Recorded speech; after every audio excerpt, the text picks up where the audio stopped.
नमस्ते सम्पूर्णमा।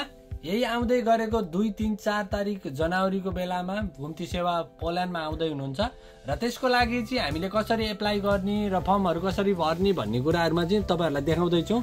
Department of पासपोर्टमा गएर तपाईले त्यहाँ गएर गर्न सक्नुहुन्छ। तपाईले मोबाइलमा पनि गर्न सक्नुहुनेछ।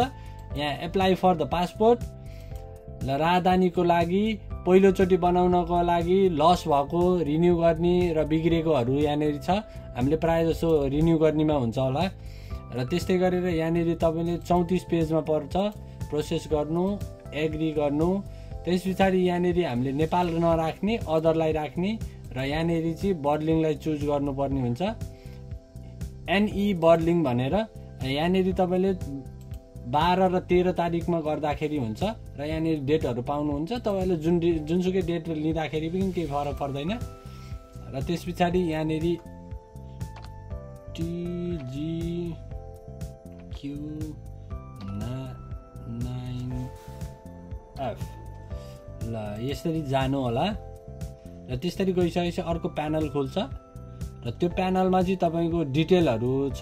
यहाँनेरि नर्मली डिटेलहरु दिने होला। त्यसपछि नागरिकता सम्बन्धीको जानकारी हुन्छ। त्यसपछि आवेदन सम्बन्धी विवरण भयो।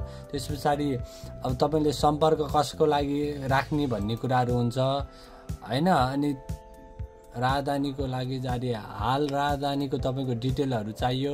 अनि त्यसपछि नेक्स्ट गर्नुभयो भने चाहिँ यहाँनेरि तपाईको पासपोर्टको अगाडिको फोटो र पछाडिको फोटो हुन्छ र त्यस्तै गरी नागरिकताको अगाडि र पछाडिको हुन्छ। त्यो चाहिँ तपाईले पहिल्यैदेखि नि 300 KB मा बनाएर राख्नु होला पहिल्यै, किनकि तपाईको टाइम भनेको 30 मिनेट मात्र हुन्छ। त्यसले गर्दाखेरि त्यो टाइम भित्रमा तपाईले बल्ल लास्टमा पुगेको हुन्छ अनि तपाईको सबै कुराहरु डिलिट हुन्छ। त्यसले गर्दा पहिल्यै तपाईले फोटो रेडी गर्नु होला र त्यसपछि सबमिट गर्नु होला र एकचोटी फेरि चेक गर्नु होला र त्यस्तै गरेर चेक गरेको आउने चाहिँ यसरी आउँछ। मैले 2-3 जनाको बनाएको थियो हैन, यसरी आउँछ। तपाईले डाउनलोड गर्न सक्नुहुनेछ। यहाँनेरि छ ल हेर्नु देखाउन सक्छु। यसरी आएको हुन्छ। यसलाई चाहिँ तपाईले आफ्नो उसमा डाउनलोड गरेर राख्न सक्नुहुनेछ। Thank you. केही जानकारीको लागि तपाईले